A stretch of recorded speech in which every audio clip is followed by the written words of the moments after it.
things that change because of females are always better. But I don't know in a softer aspect. Yeah, I don't know if it makes a force multiplier. I don't know if it makes a force multiplier. Like, for example, on the ships. On the ships, when you used to take a shower, they had these big, stupid... It was more like a giant garden hose head that had a button on it that you push and water would come out of it. You'd hang it up, you would take that thing, and you would spray the cold water that the Navy gladly gave you all over your body. It's always cold water. And then you would hang that thing up, you would soap up, and then you would spray the cold water back over you, get out of your shower, step in 1 inch of water that is going back and forth, sloshing back and forth in the bathroom, and then go into your burning space, dry off, put your camis on, blah, blah, blah. The very minute they put females on board those ships, those crazy 2-second showers disappeared. The minute that happened, they put real showers in there where you could turn them on and stand there and take a shower. Warm water. And, oh yeah, and we all got warm water. So the minute females cross that threshold, our basic livelihood increased a little bit. It was better for us. You think it made them softer? Made the guys softer? Ranger Dave and Lance would tell you. Well, Ranger Dave and Lance. I don't know if the showers made us softer. Ranger Dave and Lance to this day are taking cold showers with a garden hose. Literally, I've watched both of them, butt ass naked, as I come to fucking work, turn the hose on, and fucking ice cubes shoot out all over their body. I shit you not. Ice cubes, projectiles 2 inches long, the diameter of a fucking 3/4 inch garden hose. Like, and then some water comes out and freezes as it comes out. Like, literally freezes when it hits their bodies. And they do this because they got to test themselves, they say.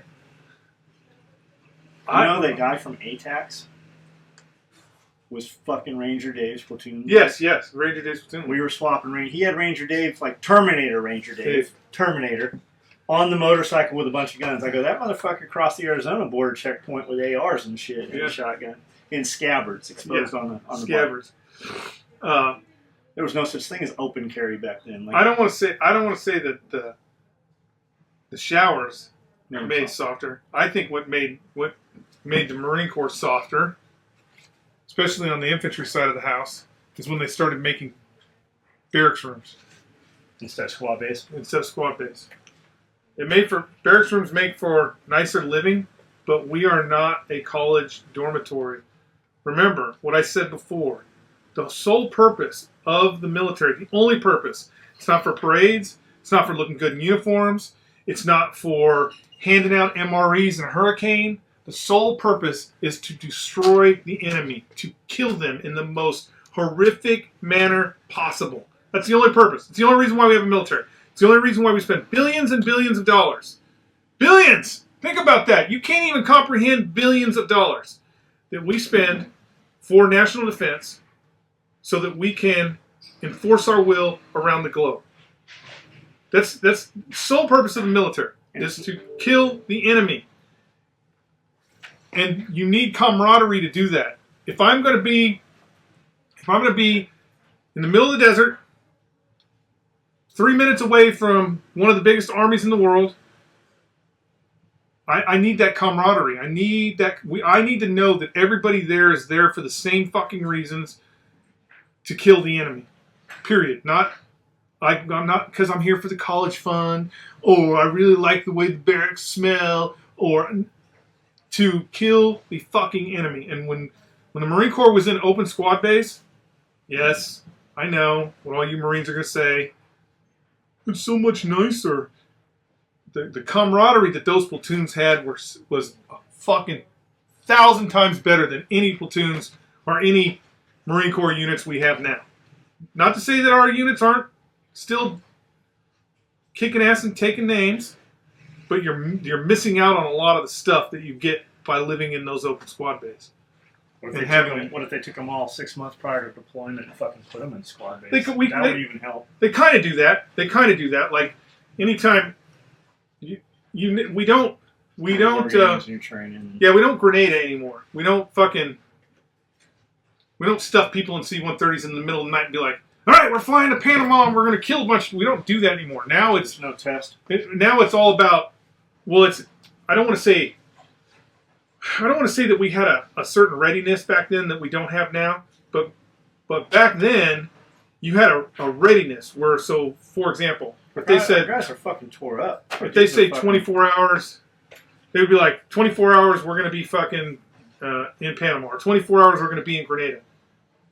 Back then they would really do it. Now it's okay. We're going to go into fucking wherever. All right, everybody's going to go to Saudi Arabia. We're going to sit in tents for 6 months and get acclimatized to the heat. Here's your fucking weapon systems that you've never fired before. Go ahead and train how to use those weapons, and then go fight. So that's kind of the leftover from the first Gulf War, because Schwarzkopf believed that the Iraqis were going to put up a much bigger fight than they actually did. So that is how we prepare for war. And we still prepare for war that way? Yeah, 2 kind weeks of. At base camp or something. So they kind of do that. You been listening to Spirko? No. Survival Podcast? Says a lot of the same shit, man. You should listen to his definition of fucking anarchism. Yeah. So if it doesn't change the temperature of the water in my pool, I shouldn't give a fuck. Like, why are we over there fighting? It's not affecting anything here right now. If we pulled everybody home and we fucking focused on fucking building the United States again and put fucking money into building infrastructure and just doing shit within our country, we'd be better off for it. We wouldn't have fucked up people. I mean, yeah. The problem we is need a stormtrooper. Like, if we're going to go to war, we need a stormtrooper. The problem is when we're fighting we wars we generalize, can win. They're not letting us win. 100%. 100%. There's not. We could. I mean, I want you to think about this. When World War II broke out, there were army soldiers that were still riding horses. There were troops that were training with fucking broomsticks. When World War II, well, I'd say this. I'm sorry, not broke out, but when the Japanese bombed Pearl Harbor. When the Japanese bombed Pearl Harbor, we had troops that were training with broomsticks. The Army still had their cavalry hats. Teaching single-handed. They were still riding horses. If the Americans did not enter the war in 1941 when we did, if they did not enter the war in 1941 when we did, Europe would have fell. Everybody in Europe would still be speaking German today. They would still be speaking German today. The Russians wouldn't have been able to pull it off. The Brits would not have been able to pull it off. That island would have fell too, if the United States did not enter the war. I know what you're thinking about troops and combat. Don't think of it, you can't think of it that way. You have to think about it in 1941 dollars, not in current dollars. In 1941 dollars, we were giving $1 billion worth of equipment to the Russians and the British. Monthly.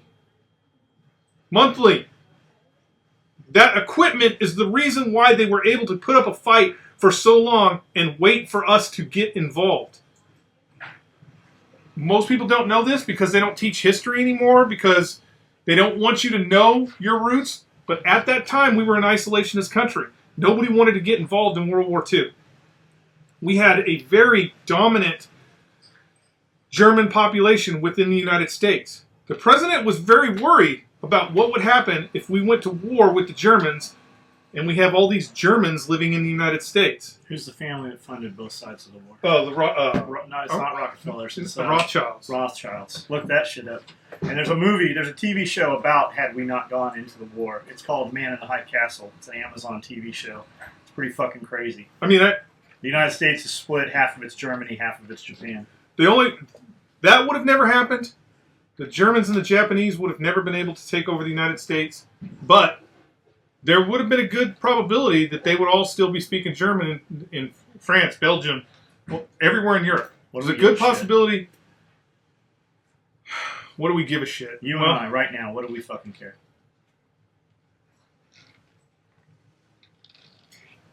The reason why we care is we went from... I still get a German car. You might not. See, that's Maybe the problem. I You might just not bought get a a German car. Japanese one, so. Yeah, but you might. Yeah, it just Not made in Japan.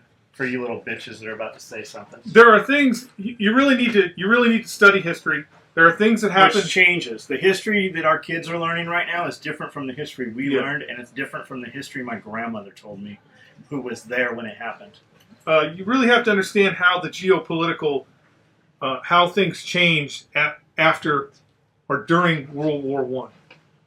I'm sorry, World War Two. Roosevelt, he did a lot of very socialist things to keep us moving forward. Because if you don't know this, we were in a depression like none of you have ever seen, or you wouldn't be whining about like eating the fucking leather off your boots. You wouldn't be whining about the battery life in your cell phone. We were in one of the worst depressions. People were standing in line for bread. You could not get a job. The Dust Bowl. Could not get a job. We overfarmed all our farmland in the United States, so it all turned to sand. It was bad. Okay, we were really a second-rate. We were a second-rate company, second-rate country. European at that time frame looked down on the United States. I mean, and the people that had money still had all the fucking money. Looked down on the United States. We had the crash. All kinds of terrible shit was going on at the time that we were getting ready to go into World War II to fight one of the biggest wars that the world has ever seen. Okay.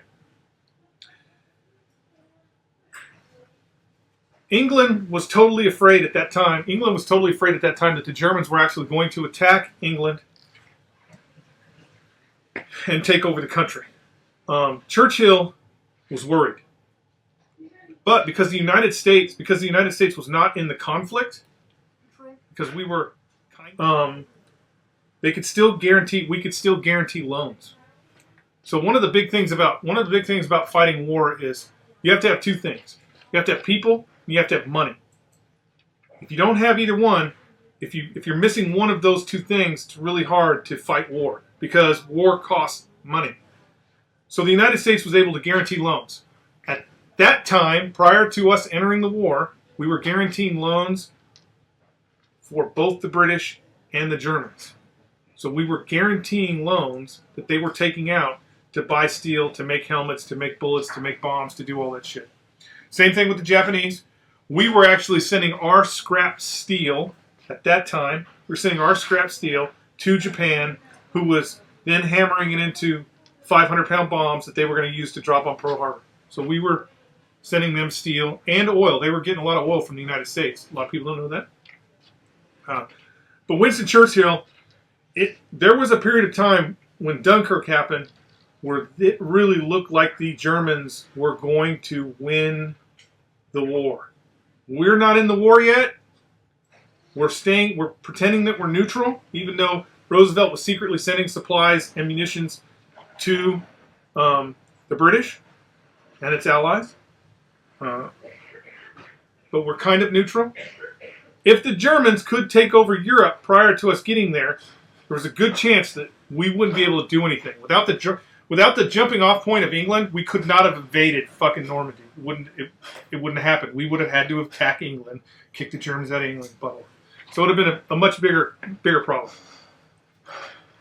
At that time in history, all your world banking, all your financing, everything that was backed was English. Even though we had a lot of money, and even though we were the up-and-comers, England still ran the World Bank. Winston Churchill, in order to keep England from floundering and going under, turned world banking over to the United States. That little thing, by turning the banking over to the United States, is the reason why we are the greatest country in the world now.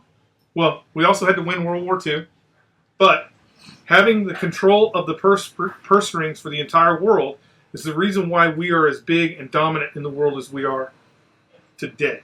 Because Winston Churchill was like, you've got to start sending us more bullets. We can't fucking do this. And Roosevelt was like, fine, we'll send you bullets, but you're going to give us control of the World Bank. And so that is why we have been able to do the things that we've been able to do in this country for so long. if you look at multiple histories, so if you look at British history and American history prior to World War II, what happens in the United States? When the GIs come home from World War II, we start cutting up all the B-29s and B-24s and turning them into aluminum scrap, and we start building houses. Boom, boom, boom. And we make this middle class that has never been seen before. We create a middle class of semi-wealthy people that the world has never seen before. The biggest middle class, which is fake, at that time. Which is fake. Well, it wasn't fake, but we built the biggest middle class at that time. And the Chinese have surpassed us now, but we did build that middle class. But it's all fucking propped up. And that was because we controlled all the money. Because the United States controlled all the money, and all those countries that were at war with even Germany were writing a check, and they were sending it to the United States. British writing a check, sending it to the United States. If you look at British history after World War II, they were in a big recession. They had some serious problems after World War II because their money wasn't worth as much because they had to pay us. So they became, the British after World War II really became what the United States was before World War II. So they had some struggle they had to go through. You know what happened because of it? We became the dominant country in the world. We took all their sunshine. It's never sunny there. Well, we got dental, that was the other. We got dental. They lost dental. That was the other thing. Their food is all bland and it's all gray. He had to give and us they all make a this fucking sunshine. goddamn Range Rover that fucking costs $1,000 every time you need to lug nut for it. That's because of that. You know why that is? Why? Because you're an American who bought a Range Rover, and the Range Rover company's like, we got to get our money got back. Another one of them dumb motherfuckers. We got to get our money back. Remember all that money they took from us at the end of World War II? We got to get our money back. Just think about the financial burden of war. I believe 2 years ago, I'm pretty sure it was 2 years ago, maybe a little bit 3 years ago or like that, the final payment. So 1918 is when we entered World War I in 1918.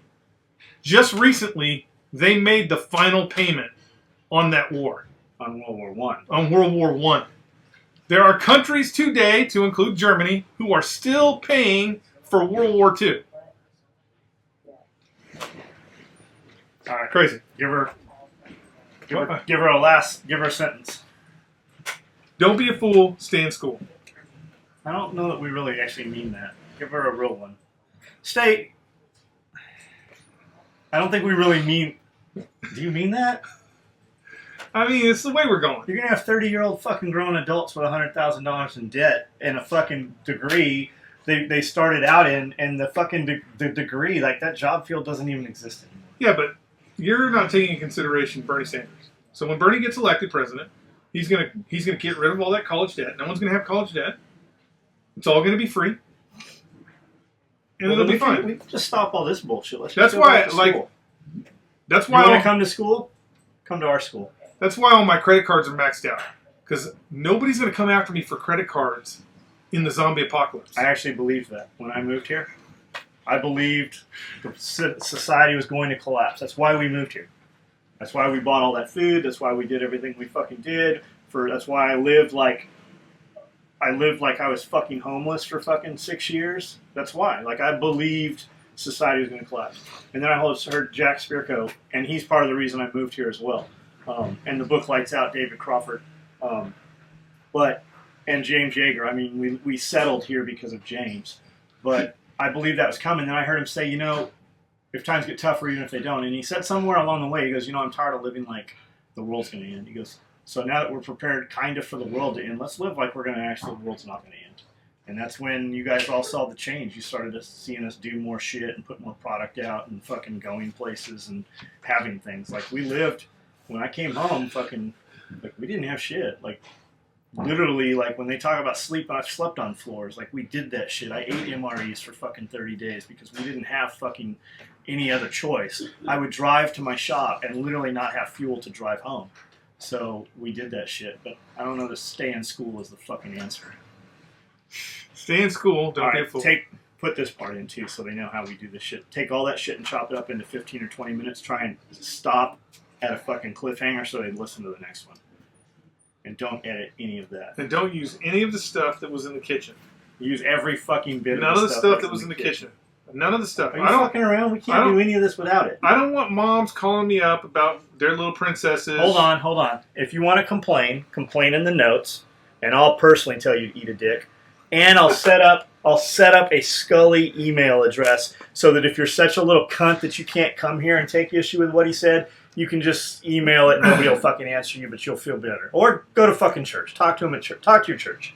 If you are doing anything in your life that you're doing it because you have an emotional attachment to what you're doing. This is going to come out wrong. No, it's not. If you have an emotional attachment to it, take the emotion out. Just take the emotion out, throw it on the ground, stomp on it a little bit. Which is the problem with most females. And then decide if it truly is the right answer. That is the problem with everything that's going on right now. Everything. Whether it's the president, anything. That's funny. Jack Spirko says the fucking exact same thing. I think he's in my brain. That's the problem with everything that we're doing is we're screaming at the highest top of our voice because of emotion. We're using emotion, and emotion cannot govern. You cannot govern with emotion because my emotion could be Ronald Reagan. Your emotion could be Joseph Stalin, and contrary to what you think, he killed more people than Adolf Hitler even touched. We made Adolf Hitler. And his own people. Like, we made Adolf Hitler. Kind of. The United States, we built the ovens that he used? Yes, in Ohio. They were built in Ohio. Alright, guys, we gotta cut this off. Yeah, I could go on. When you're not sure what to do, fucking do something. Because the dude standing next to you, he did fucking nothing. Maybe what you did was right.